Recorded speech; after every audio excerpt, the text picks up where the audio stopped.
Olá pessoal, tudo bem com vocês? Hoje então bora ir para a parte 3 de uma história de terror, o lado oculto de Hitler, e também contando um pouquinho sobre a Segunda Guerra Mundial. Eu espero que esse vídeo, além de conhecimento, venha promover para vocês essa série, né? Venha trazer para vocês também reflexões, venha ampliar o seu discernimento e você possa também ter a sua fé fortalecida, né? E entender um princípio elementar. Tá? Que vai ser a nossa conclusão desse vídeo, tá? Vale a pena, para quem se interessa sobre o tema, tem um filme que eu assisti há um tempo atrás, chamado O Jogo da Imitação. Era de um cara assim muito brilhante, muito inteligente, matemático, e ele conseguiu decifrar o código nazista, porque todos os dias eles mudavam os códigos para conseguir se comunicar com as tropas, né? Ele criou uma máquina que custou caríssima, né, para calcular, ele passou até a ser desacreditado, porque levou um tempo para ele descobrir, mas quando ele descobriu, evitou muitos ataques, evitou muitas baixas. É um filme bem interessante, né? Ele não estava muito interessado na guerra, o interesse dele era mais o desafio matemático, né? Mas fica aí a dica para vocês assistirem, tá bom? Vamos continuar então. No outono europeu de 1935, a perseguição aos judeus, já considerado inimigo dos alemães, atinge um ponto bem elevado, né? Onde Hitler estabelece uma lei nova chamada Legislação Racista de Nuremberg. Essa lei, é um absurdo, tá? Eu vou ensinar para vocês o que era isso daí. Enquanto o resto do mundo parecia ser, de repente, ignorar o genocídio, né, não imaginava que Hitler seria capaz de fazer isso, e seus capatazes também, seu poder de persuasão fosse tal que levasse ao Holocausto, uma coisa trágica que mancha a história da humanidade, ele já tinha começado, né, a sua limpeza étnica. Né? Então a trajetória para o Holocausto já tinha sido aberta desde essa época aí, de 35. Então, através dessa lei de 15 de novembro de 35, né, algumas proibições absurdas aos judeus. Olha só, ele tinha proibido casamentos de judeus com não-judeus, que ele queria preservar a raça pura. Então ele não permitia isso, só podia casar judeu com judeu, não podia misturar mais as raças. Ele proibiu também que os judeus que não judeus, melhor dizendo, prestasse algum serviço doméstico para judeus. Então qualquer pessoa não judia, que não é judeu, não pode prestar nenhum serviço para judeus. E cada judeu tinha que hastear a bandeira nazista na sua porta, né? Isso aí vai se agravando mais ainda. No dia 9 para 10 de novembro de 1938, foi algo extremamente trágico, mais uma mancha na história que pouca gente conhece isso. É uma noite terrível que pelo jargão nazista, né, é chamado Noite dos Cristais Quebrados, né? Olha só o que aconteceu aqui.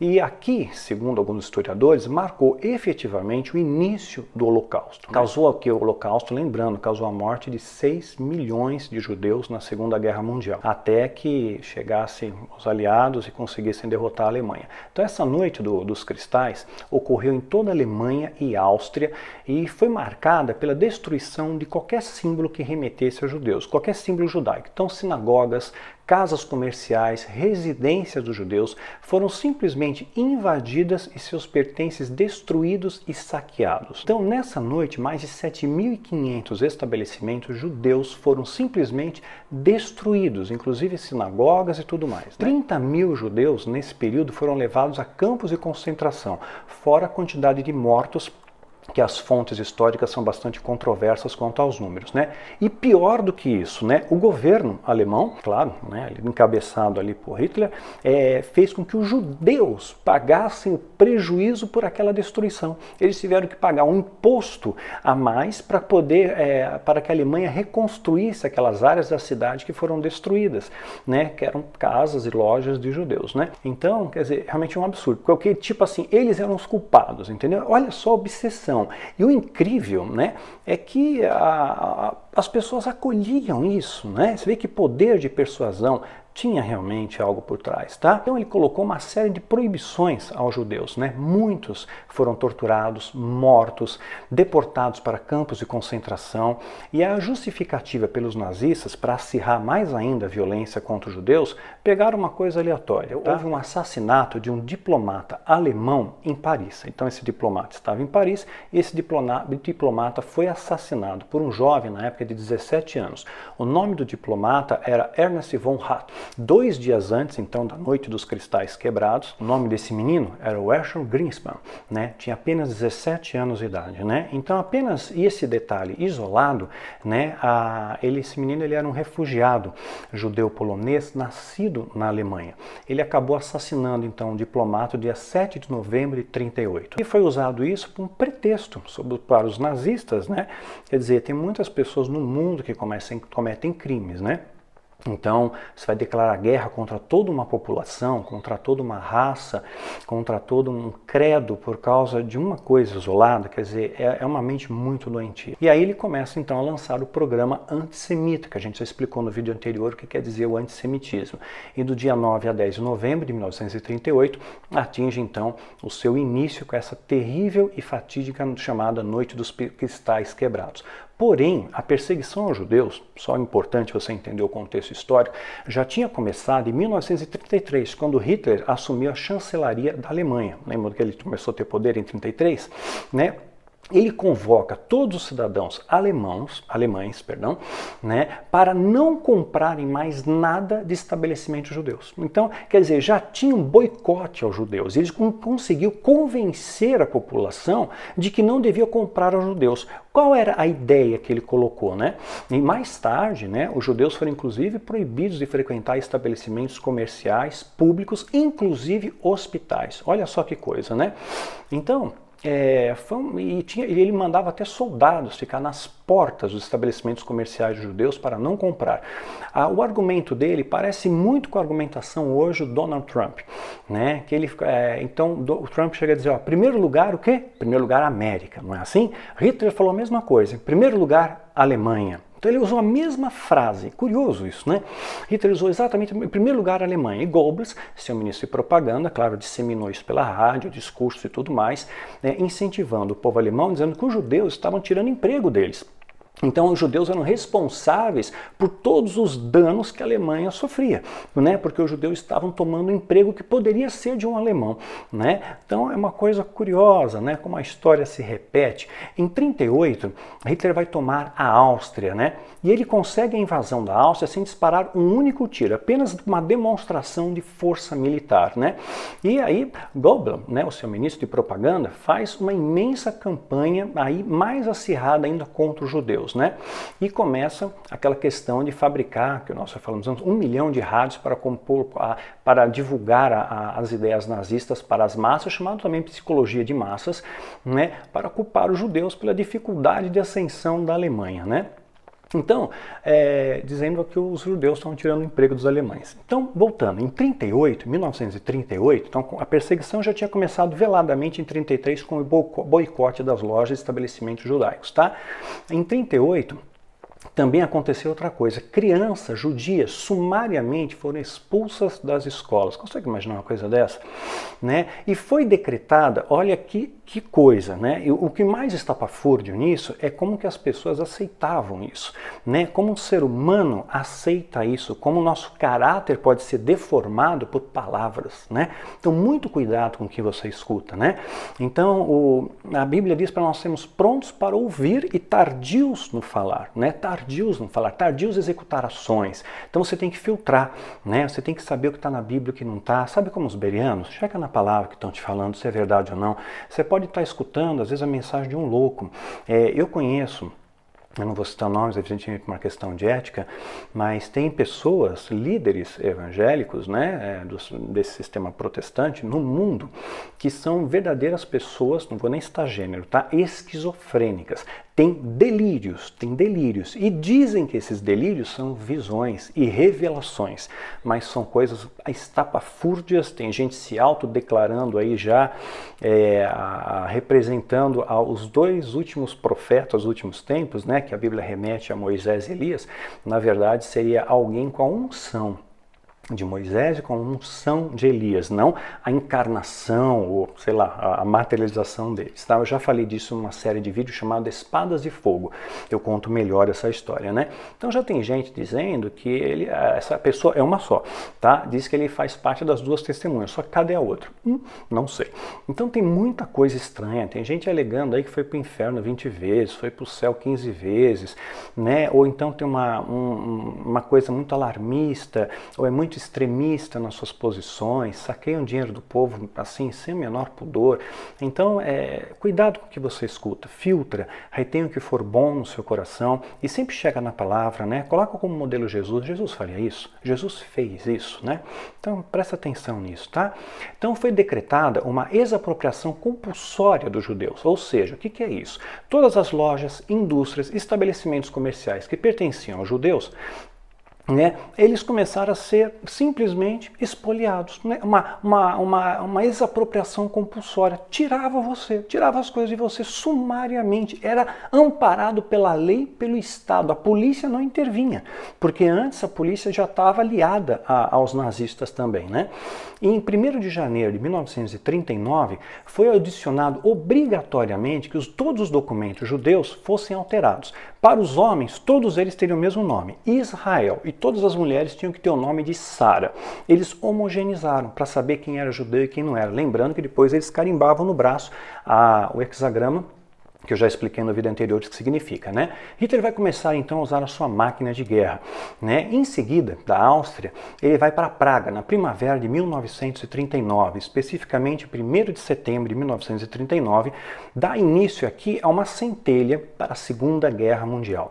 Lembrando, eu já falei em outros vídeos, basta uma centelha para acender uma grande fogueira. E o nosso mundo, como eu falei no vídeo chamado Caos Mundial, enfrenta grandes tensões militares, né? Tem regiões do nosso planeta que estão por um fio, né? O próprio líder da Coreia do Norte, ele não honrou, né, o acordo que ele tinha feito com os Estados Unidos de cessar os testes nucleares, né? Então ele continua. A Rússia desenvolveu uma super arma, né, com velocidade supersônica, que seria assim, em tese, né, segundo a própria Rússia, né, a antiga União Soviética, né, afirmando que nenhum sistema de defesa do planeta pode deter esse tipo de míssil, porque ele viaja a uma velocidade altíssima, quando entrar no radar já chegou. Então tem muita coisa por aí, tem muita coisa por um fio, tá? Hoje, para você ver, o coronavírus já desestabilizou a balança comercial. Imagina então, né, uma guerra ou uma ameaça de guerra, né? Então tem muitas coisas por um fio. Dá uma olhada no vídeo Caos Mundial, né? Então Hitler deu início ao seu chamado expansionismo territorial, que a gente já falou anteriormente, só relembrando, é que ele chamava de espaço vital, anteriormente dominado pelo povo germânico, né? Então é isso daí. Ele queria estabelecer um novo império da Alemanha, né, nesses territórios, né, supostamente ali ocupados pelos germânicos. Esse era o início do Terceiro Reich, né, era um império exclusivamente dedicado aos arianos, à raça pura, aos descendentes dos aldebarianos, né, ou dos descendentes de Atlântida. Olha só as loucuras que vão, né, por causa dos telepatas lá e tudo mais, em todo aquele envolvimento paralelo com o ocultismo. Para os soviéticos e norte-americanos, a guerra começa de fato em 1941, quando a Alemanha nazista atacou a União Soviética, né? Olha, realmente Hitler fez uma bobagem aqui, a gente vai contar melhor essa história. No dia 22 de junho. E os japoneses atacaram Pearl Harbor, né, no dia 7 de dezembro, né, uma base militar norte-americana no Havaí. Então, na prática, a guerra mesmo mundial, global, ela começa em 1942. Antes disso, nós tínhamos duas guerras paralelas. Uma guerra europeia, que teve início em 1939, e uma guerra asiática, que teve início por volta de 1930, nos anos 30, né? Porque os japoneses invadiram a Manchúria, uma província chinesa rica em carvão. Então, os japoneses estavam no seu expansionismo territorial. E por que eles atacaram, então, Pearl Harbor? Sem nenhum anúncio, sem nenhuma prévia, né? Pearl Harbor foi uma operação aeronaval, né, executada pela Marinha Imperial Japonesa no dia 7 de dezembro de 1941, na parte da manhã. Né? E o Japão ataca os Estados Unidos, alegando que eles representavam um obstáculo na sua expansão territorial pelo Oceano Pacífico, né? Então, por isso, os militares decidiram atacar Pearl Harbor, porque era a principal base naval norte-americana ali no Pacífico e poderia oferecer resistência aos japoneses.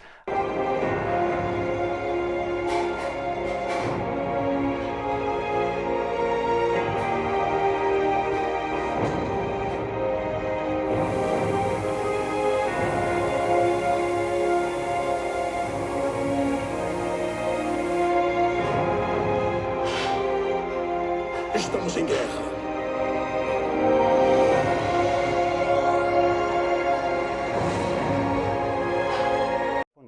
As relações entre Estados Unidos e Japão já não estavam muito boas. Antes disso, os Estados Unidos já tinham imposto sanções ao Japão que impuseram embargo do fornecimento de petróleo. Então as relações políticas e comerciais, você vê como às vezes as coisas começam assim? Você dá um embargo, você faz sanções, chega uma hora que aquilo explode. Você percebe o que está acontecendo atualmente? Não tem países que estão sofrendo sérias e severas sanções econômicas? Chega uma hora que esse barril de pólvora estoura. Nós estamos vivenciando novamente, né, mesma coisa, as mesmas circunstâncias estão acontecendo, só que dessa vez a coisa vai ser muito pior. Então, como resposta a essa política expansionista japonesa, os Estados Unidos, né, eles atacaram então a base americana de Pearl Harbor americana. Né? O governo americano já intuía que esse tipo de guerra poderia acontecer, mas evidentemente eles não sabiam quando. Né? A Segunda Guerra teve início oficialmente no dia 2 de setembro de 1945, quando os japoneses assinaram um documento que reconhecia sua rendição incondicional aos americanos.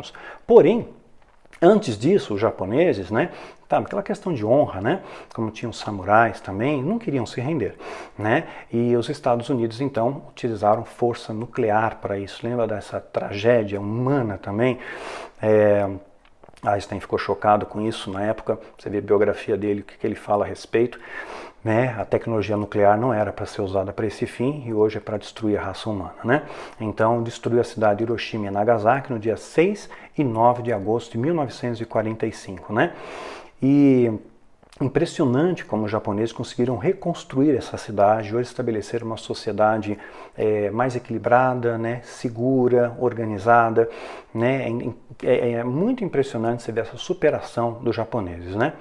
Então, os ataques ocasionaram, evidentemente, bomba atômica, ocasionaram a rendição do Japão em 14 de agosto de 1945, mas o tratado oficial só foi assinado em 2 de setembro de 1945. Então, eles consideram a data oficial 2 de setembro de 45. Já os nazistas vão se render aos aliados em maio de 1945. Vamos entender um pouco melhor? Vamos recuar agora, vamos entrar um pouquinho na história. Hitler se uniu com Mussolini, né? Lembra que Mussolini fez um golpe na Itália, Hitler tentou na primeira vez repetir esse golpe militar na Alemanha, fracassou, ele foi preso, toda aquela coisa que a gente contou no vídeo anterior, e ele se torna aliado de Mussolini. Né? Junto com Mussolini, ele retoma a Tchecoslováquia, que foi subtraído dele no Tratado de Versalhes. Então, para o povo alemão, isso aí era uma grande festa e ele toma ali também sem resistência, tomou fácil. E qualquer força de resistência, qualquer pessoa que se opusesse ao regime nazista, a SS ia lá e reprimia com uma violência terrível e simplesmente executava essas pessoas. Né? Então eles faziam uma faxina, tá? Como eles chamavam, né? Quando Hitler então estava com 50 anos, foi o período que ele tomou a Tchecoslováquia. Ele retoma a Tchecoslováquia no dia 15 de março de 1939, tendo como aliado Mussolini, né? E ele retoma aquela parte da Alemanha, né? Aquele território que foi subtraído dele pelo Tratado de Versalhes. Em comemoração, ele faz um enorme desfile militar jamais visto em toda a Alemanha, com milhares de aviões, de caças, de tanques, demonstração de poder, um exército imenso. Aquilo impressiona a população. Aquilo tudo é filmado e documentado também para intimidar qualquer país que tentasse atacar a Alemanha. Era uma demonstração de força.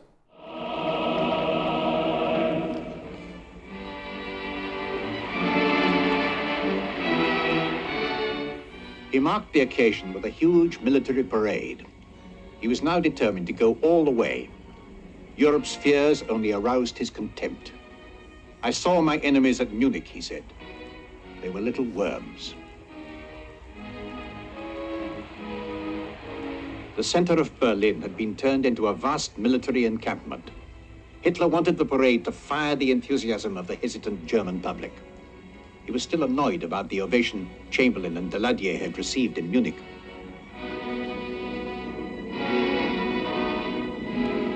He issued orders for a large contingent of foreign visitors to be invited to the celebrations, including as many representatives as possible from the cowardly democratic nations, as he called them. He would parade before them the most modern army on earth.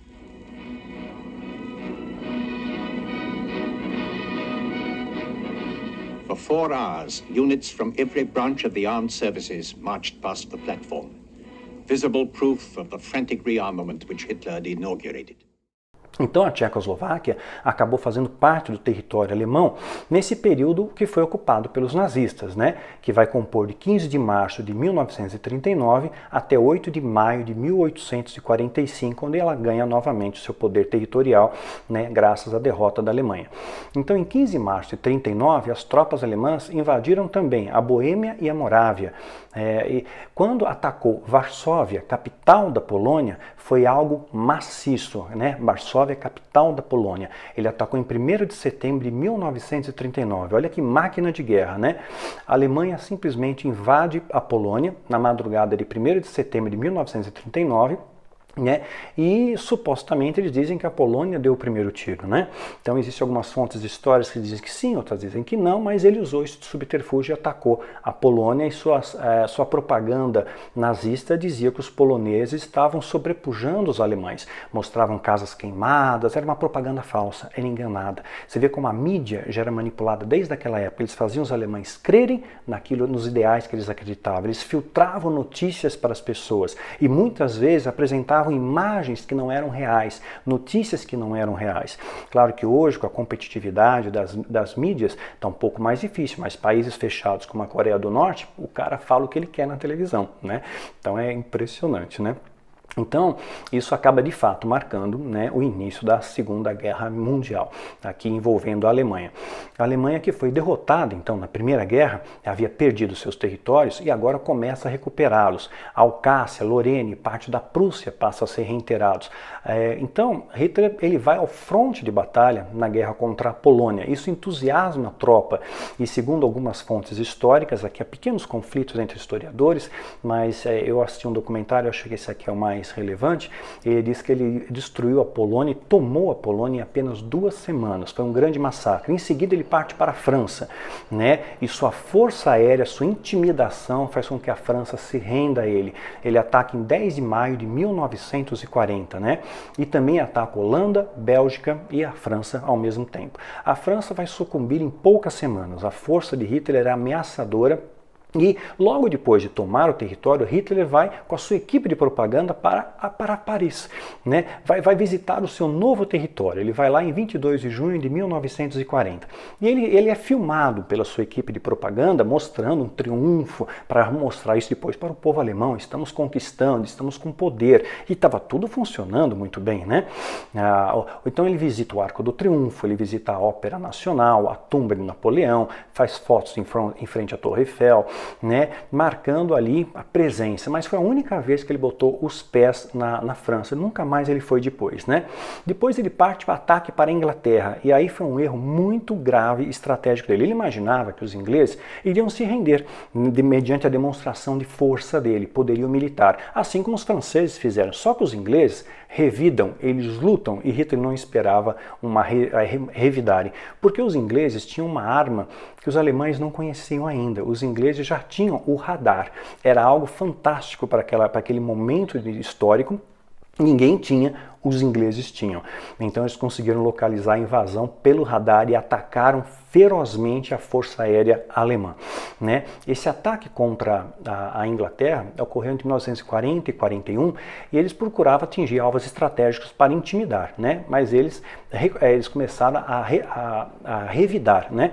E muitas bases alemãs, Hitler usou bases alemãs em Países Baixos, na França já conquistada, para facilitar o acesso, né? Então, devido a esse revide que os nazistas não esperavam, eles resolvem cessar o bombardeio, né? E com isso eles dão tempo, né, para que a RAF, né, a Força Aérea Real Britânica, se recuperasse. Eles cessam o bombardeio, passando, né, depois de pesadas perdas de seus aviões. Em 1940, a Luftwaffe, a Força Aérea Alemã, ela perdeu 1.733 aviões foram abatidos, né? E eles tinham cada vez mais dificuldades de ter pilotos adestrados e também a fábrica não conseguia produzir aviões em grande escala, em grande velocidade, né?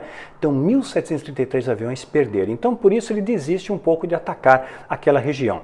A situação da Inglaterra A Inglaterra tem um alívio ali, só que Hitler criou um inimigo, né? Então, isso foi um erro estratégico que ele cometeu, inclusive seus generais pensavam nisso. Não é bom que a gente tenha duas guerras, né? Contra a Inglaterra, contra os ingleses, e agora vamos declarar guerra contra a União Soviética. Nós vamos ter duas potências contra nós. É difícil você gerenciar duas guerras, porque guerra custa caro.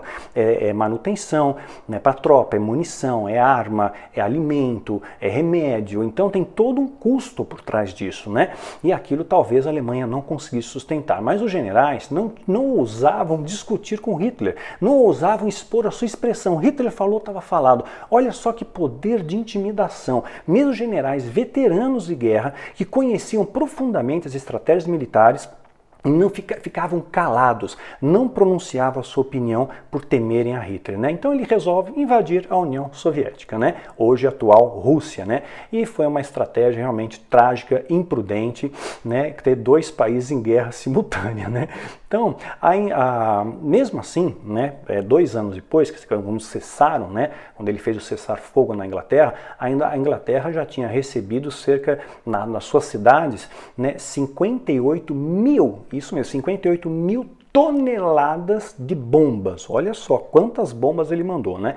Então, aí ele cessa e resolve atacar outros lugares. Ele ataca a Grã-Bretanha, né, que foi submetida a um cerco de submarinos. Em 1939, os ingleses haviam perdido 810 mil toneladas de barcos afundados, número que no ano seguinte aumentou para 4,5 milhões, né?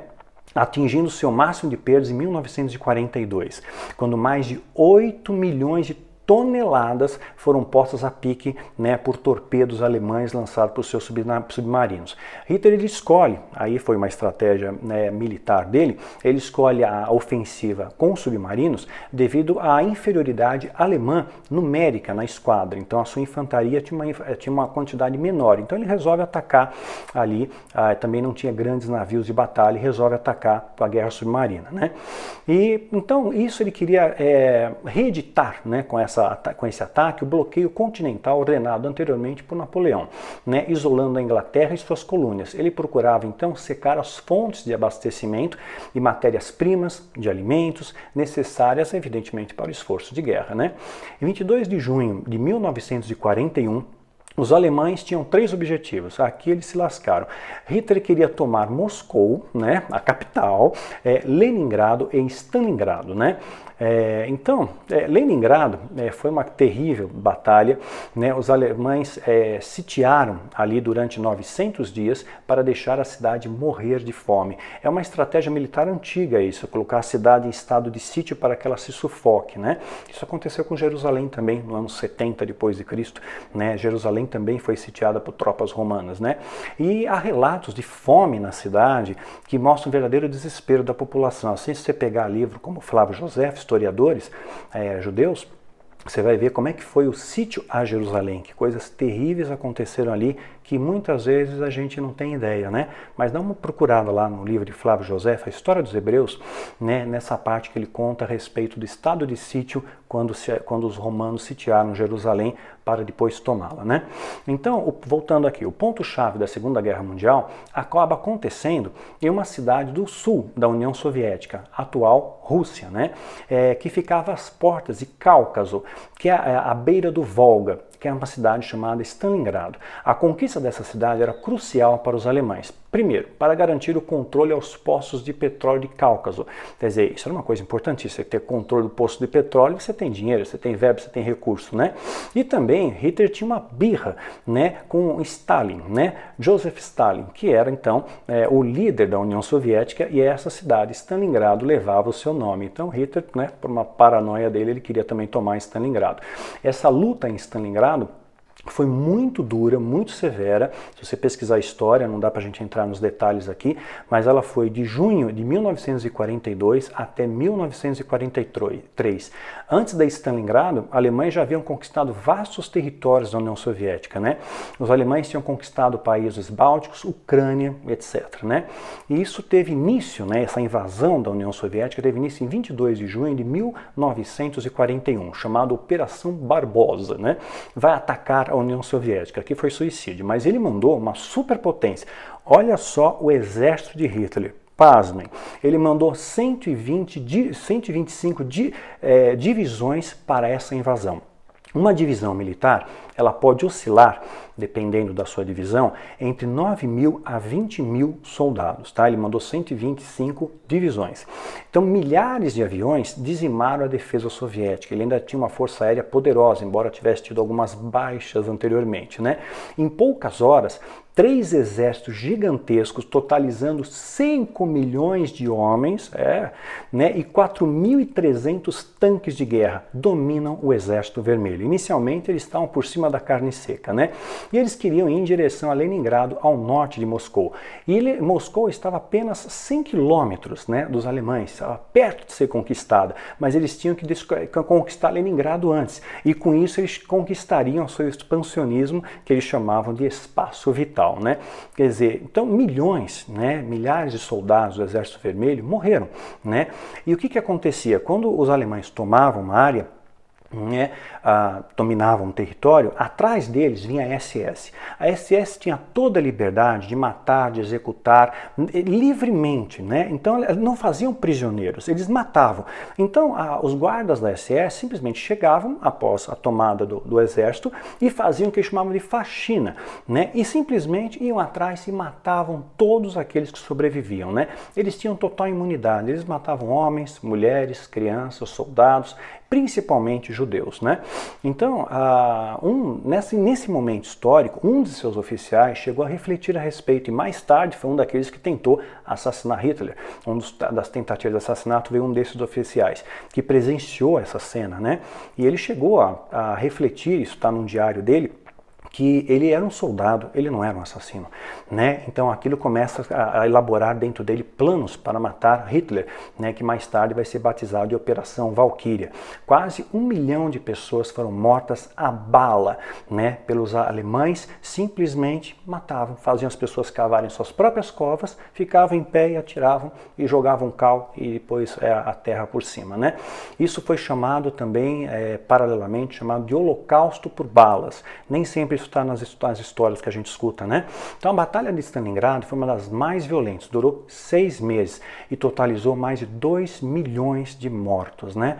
A guerra sempre é terrível, né? As tropas, só que aí tem um pequeno problema, as tropas alemãs acabam atolando, né, na lama, vem uma forte chuva e as tropas alemãs, os tanques, se atolam na lama. Em seguida vem frio e vem neve. Eles não estavam preparados para isso, né? Então as condições climáticas favoreceram muito aqui, né, a União Soviética e desfavoreceram os alemães que não estavam preparados para combater nesse tipo de território, né? Então eles começaram a ficar doentes, começaram a ficar enfraquecidos e, pasmem, Hitler proibiu, né, houve, claro, uma orientação de um dos seus generais que era importante fazer um recuo estratégico. Hitler não permitiu, vamos lutar e vamos vencer. Você vê a cabeça paranoica. E os soldados continuaram lá lutando e muitos morreram, né? E esse foi chamado também o fim da invencibilidade de Hitler. Ele perdeu essa batalha de Stalingrado, né, e sofre uma grande derrota ali da União Soviética. A batalha de Stalingrado, lembrando, matou 2 milhões de pessoas, tá? E essa batalha, quando você estuda história, ela é definida simplesmente como um verdadeiro inferno, né? A cidade toda foi arrasada e os alemães chegaram perto de conquistar Moscou, né?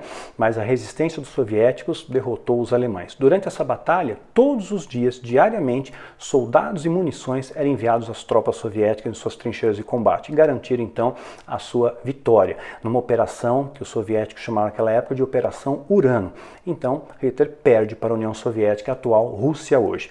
Eles atacaram também sem anunciar, não declararam guerra, né? Ele queria chegar a Moscou em 3 meses, enfim, ele tinha uma paranoia ali, né? Então, em 1943, a Batalha de Stalingrado na União Soviética foi a primeira grande derrota das tropas alemãs. Aquilo, claro, abala o moral das tropas também. No dia 6 de junho de 1944, chamado o Dia D, na frente aliada desembarcou na Normandia, ao norte da França, anulando as forças de Hitler. Era mais um passo para a derrota alemã. Começa a fazer países aliados e vão, claro, oferecer ataque à Alemanha. Na frente leste, composta pelo Exército Vermelho Soviético, esse Exército Vermelho foi o primeiro a chegar em Berlim, capital da Alemanha, né? Isso foi um grande golpe para o Terceiro Reich, né? E chegou a notícia, né, rapidamente para Hitler, que as tropas soviéticas estavam às portas. No dia 18 de abril de 1945, um colossal vagalhão blindado de tanques, canhões, aviões, espalhou mais de 2,5 milhões de soldados russos para cercar a cidade. Então eles entraram com uma força violenta, né? E hoje, você pode ter certeza, a Rússia tem um exército muito mais forte, muito mais bem preparado e com armas super poderosas. Eu acredito, embora o Trump diga que os Estados Unidos eles são o maior poderio militar do planeta, o maior poderio bélico do planeta, eu acredito que a Rússia tem armas muito mais poderosas, só que de maneira mais secreta e a gente nem sabe. Inclusive, os russos estão tentando mais uma vez influenciar na eleição americana. A CIA já cantou a bola. Mas, claro, eles vão abafar o caso e vão fortalecer a eleição do Donald Trump. Pelo menos essa é a tentativa. Por quê? Porque fazem parte do clube de golfe, né? Bom, voltando aqui para a história.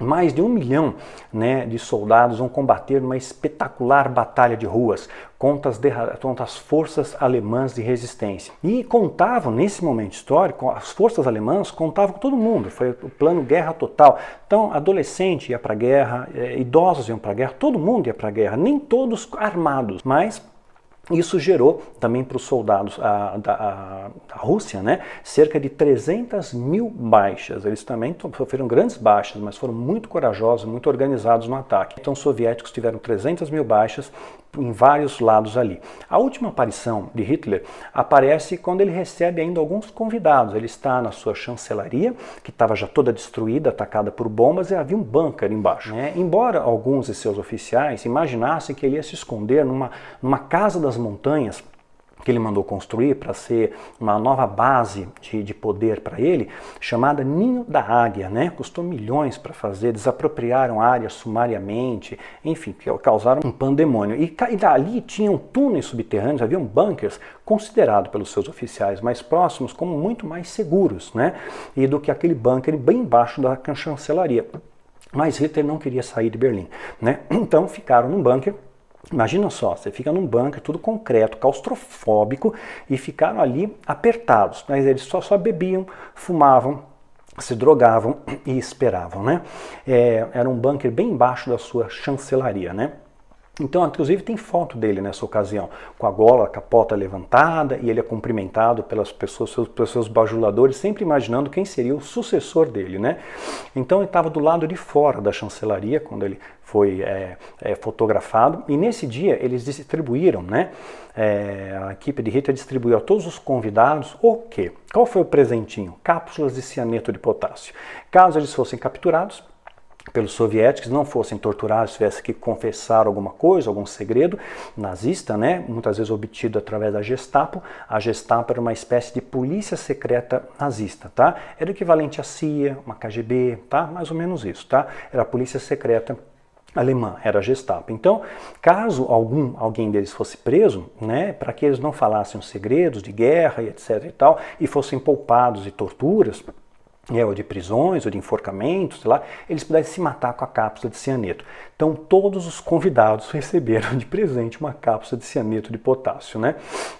E, inclusive, ele aparece, né, em filmagem, a última aparição pública dele, ele cumprimentando jovens, crianças que iam para a guerra, sabe? Ele sabia que aquelas crianças iam morrer, né? Mas ele vai ali num lado meio paternalista, cumprimenta as crianças, né? E esses jovens, né, incentivados pela essa euforia de Hitler, conseguiram desativar, conseguiram quebrar, né, imobilizar mais de 170 tanques soviéticos. Olha só, esses jovens aí que mal sabiam de guerra, né? Você vê com que tenacidade que eles lutavam por amor ao seu Führer, né? Quer dizer, que naquele momento histórico já estava uma verdadeira ruína humana, né? Ele acabou, depois daquela explosão do barracão, que ele saiu ileso, ele teve pequenas escoriações, algumas queimaduras, teve um tímpano estourado, né? Teve algumas manchas de alguns pontos de queimadura, e ele começou a tomar remédios, ele ficou viciado em remédios, até que a sua mão esquerda tremia bastante. Ele estava com 56 anos, estava extremamente decrépito, né? Mas ele estava determinado a ficar ali, em Berlim, né, e liderar a operação militar, né? E ele tomou essa decisão no dia 22, né? seja, no dia 20 foi aniversário dele, dia 22 ele faz uma reunião com a sua alta cúpula, já no bunker, e decide, vamos ficar e vamos lutar, né? Só 2 dias depois do seu aniversário. Então, ele estava inspirado numa tradição nórdica que o soldado, né, o verdadeiro descendente germânico, ariano, ele morre solitariamente, mesmo em combate, ele morre com honra, né? Então Hitler comunicou a todos a intenção dele comandar as operações pessoalmente. Aí, o que acontece? Ele recebe telegramas, informações, porque ele está dentro do bunker, né? Recebe informações, telegramas, que tinha naquela época o telegrama, né? Que era não era o telex, era o telégrafo, né? E muitos dos seus generais diziam para ele que ele se retirasse enquanto havia tempo, que não tinha mais jeito, né? A União Soviética, as forças soviéticas já estavam tomando toda a Alemanha, né? Berlim estava toda destruída, não tinham mais forças, os alemães iriam perder essa batalha, né? E o Führer, num primeiro momento, ele ficou intransigente, né? Ele era meio cabeça dura, mas aí ele teve que reavaliar a situação e entender que realmente ele tinha perdido a batalha. Quando chega para ele a notícia, né, que o seu aliado Mussolini, né, que era o ditador fascista da Itália, né, ele também foi capturado e morto, né, e foi pendurado num posto de gasolina, né, e foi capturado em Dongo, ao norte da Itália, e seu corpo foi exposto e pendurado de cabeça para baixo num posto de gasolina em Milão, né, junto com a sua amante Claretta Petacci, em 28 de abril de 1945. Então Hitler, quando soube dessa notícia, ele temia que o seu cadáver, que seus restos mortais fossem profanados e fossem usados como uma espécie de troféu pelos aliados. Então ele tomou a decisão, né, de se matar, se suicidar, e deixa uma ordem aos seus subalternos para queimá-lo em seguida, para jogar gasolina e cremá-lo em seguida, né? Então ele resolve, 45 minutos antes de tirar sua própria vida, ele formalizar a sua união com Eva Braun, a qual já era sua amante há 13 anos. Então ele faz um casamento relâmpago ali no seu bunker, né? Já encomenda esse casamento, né? E assim, ele não comemora, mas Eva Braun parece que não está se importando muito. Ela bebe, ela fuma, ela festeja, né? Mas aí o casal decide então tirar a própria vida juntos, né? Hitler ele se mata com um tiro na cabeça, né? 45 minutos depois que eles se casaram, né? E até então, lembrando, ele tinha se mantido solteiro para manter aquela imagem tipo de guru, né? Então ele queria aquela mística em torno dele, né?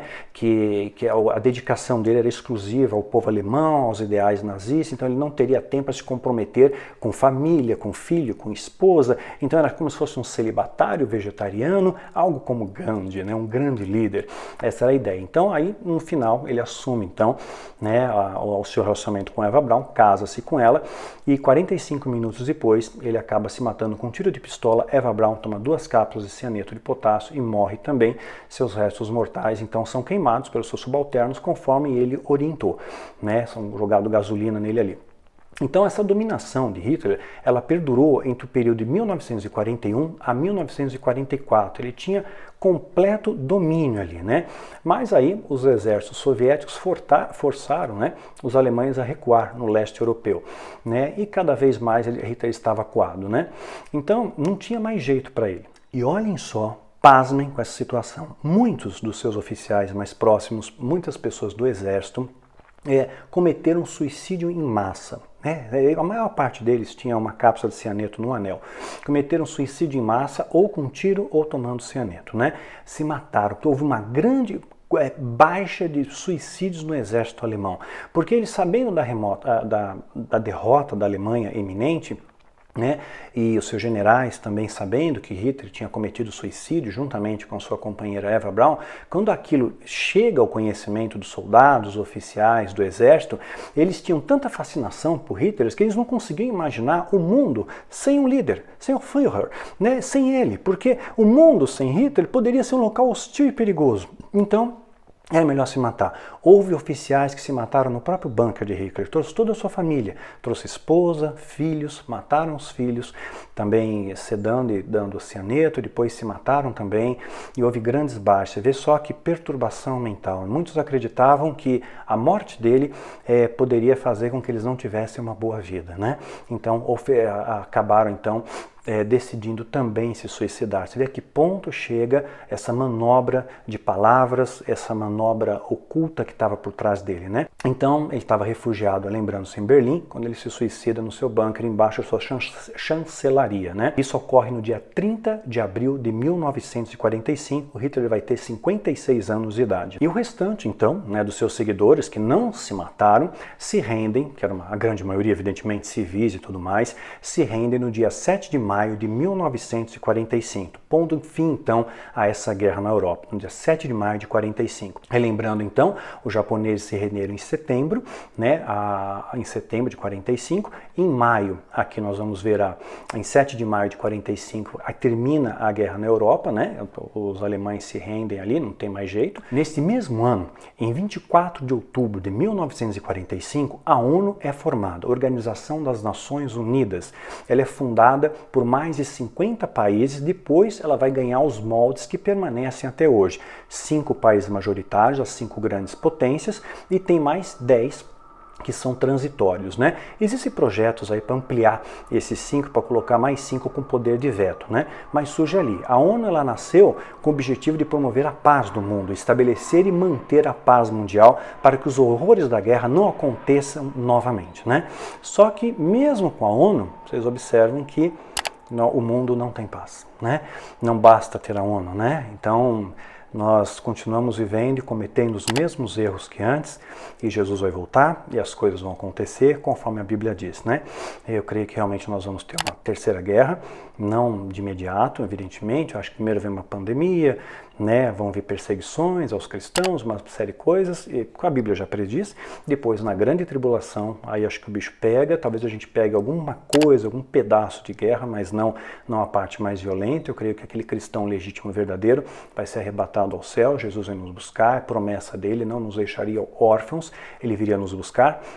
Então, claro, a quem pense diferente, quem seja pré-tribulacionista ou pós-tribulacionista, respeito, não tem problema, tá? Mas eu sou mídio ou meso-tribulacionista, eu acho mais coerente essa linha, acho mais lógica essa linha, né?